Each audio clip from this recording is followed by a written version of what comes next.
Alright, so what's poppin', guys? So today we'll be doing question 121, best time to buy and sell stock. So given an array of prices, where prices I is the price of a given stock at the ith day, we want to maximize the profit by choosing a day to buy one stock and choosing a different day in the future to sell the stock. And they want to return the maximum profit we can achieve from this transaction. Right. So if we cannot achieve any profit, we just return 0. That means if the stock market keeps going down, we can't really sell, right? Because we're going to make a loss, we're just going to return 0. So let's look at the first example. So given a stock price history of 715364, we want to return 5. Why? Because we can buy on day 2, so we buy it at a price of 1, and we can sell it at a price of 6. So the profit we make will be 6 minus 1, which is 5, which is the highest profit we can make from this stock history. So let's look at a graph of that and what it represents. So we have the array of 715364.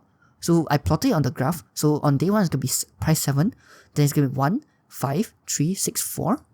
And we can see that the maximum profit we can make is to buy on this day and sell on this day. Right? So the biggest difference here is going to be a price of 5. So we buy at price 1 and we sell at price 6. So the profit will be 5. Right. So the solution to this requires 2 pointers, right? So we'll initialize left pointer to be here and the right pointer to be in front, right? So the right pointer will always represent the day that we sell, right? Because it has to be in front, right? And the left pointer will represent the day we buy.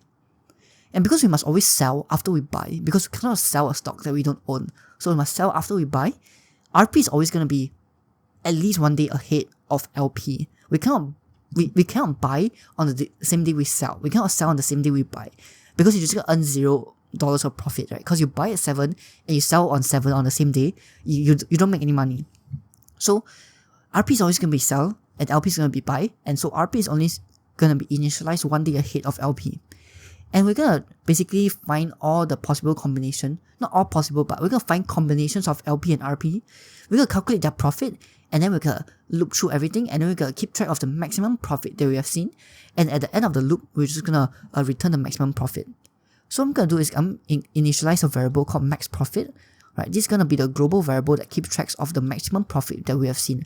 So currently it's 0 because we have not seen any. And so remember the formula to find profit is gonna be the RP minus LP. So it's gonna be the price that we sell minus the price that we buy. So let's look at the first combination of LP and RP. LP is on day 1, RP is on day 2. So we're going to buy at price 7 and sell it on day 2, sell at price 1. So the profit here is going to be 1 minus 7, which is negative 6. So it means that we're losing money, represented by the red downward arrow that I've drawn here. So if we are losing money, what it means that the profit is definitely not going to be bigger than 0. Therefore, we don't update the max profit. But an interesting thing that we see is that if it is negative 6, that means if RP is smaller than LP, we therefore must update LP to go to RP. Why? Because RP is smaller than LP. That means the price there is going to be lower than the price that we bought. Therefore, it makes sense for us to shift the buy day to the day that is lower. So we shift LP to the day that is lower, to the price is lower, which is the point at RP. So then we move RP forward 1 and we do the check again. So what's the profit made here by this combination? We buy at price 1 and sell at price 5. So the profit is going to be 5 minus 1, which is 4, which is a good thing because we made profit. And is it bigger than the maximum profit? Yes, therefore we update max profit to be 4. And we now do the same. And at this case, we don't want to update the LP because we know that LP is at a low value. And RP is higher value. If we move LP to RP, what it's saying is that we're going to buy at a higher price, which doesn't make sense because we're going to lose money in doing so. So we're going to keep LP at the same position and move RP up by 1, and we're going to calculate the profit. So we are buying at price 1 and selling at price 3. So the profit is going to be 3 minus 1, which is 2, which is still a profit, but is it bigger than the maximum profit we have seen? No. Therefore, we don't have to update the max profit. Therefore, we're going to move LP up once again, right? And then we're going to calculate the profit. This time it's going to be 6 minus 1, which is 5. So that is a good thing because the 5 is bigger than 4. So that is the max profit we have seen. So we can update 4 and becomes 5. So that's the max profit. And lastly, we're going to move RP forward by 1. And we're going to check the profit. The profit here is going to be 4 minus 1, which is 3. And since 3 is not bigger than the max profit 5, we do have to update it. And so we can, at the end, we return 5, which as we can see is a solution to this problem because we buy on day 2 and we sell on day 5. So it's going to be 6 minus 1, which is 5. And that's the max profit. So let's see how we can code that up. So we need initialized LP equals to 0 and RP equals to 1. So RP is always going to be at least 1 day ahead of LP. And then we're going to keep track of the max profit in a global variable equals to 0 at first.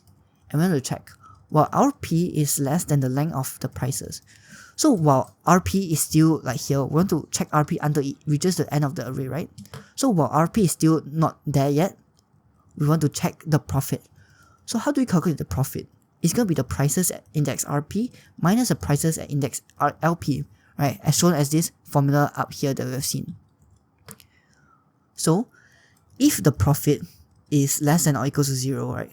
What it means is that we have lost money. And if we lost money, remember, we must update the LP to come to RP because that means we have found a better buying price. So we update LP to RP because it's cheaper to buy at RP. And then after that, we want to update the max profit to be the maximum of the current max profit and the current profit that we have made here. So if the profit is less than the max profit, it just won't update. But if the current profit is bigger than the max profit you have seen, it will update the max profit global variable. At the end, we have to update RP regardless of whether we made a loss or a gain because we want to search through all the combinations of RP and LP. At the end of this loop, we can just return the max profit and let's try submitting it.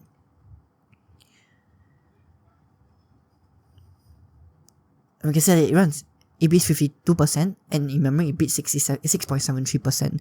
So the time complexity for this will be O of n because we're looping through the array once, and for the space complexity it will be O of 1 constant space complexity because we are only ever keeping track of 2 pointers and the global maximum variable, right?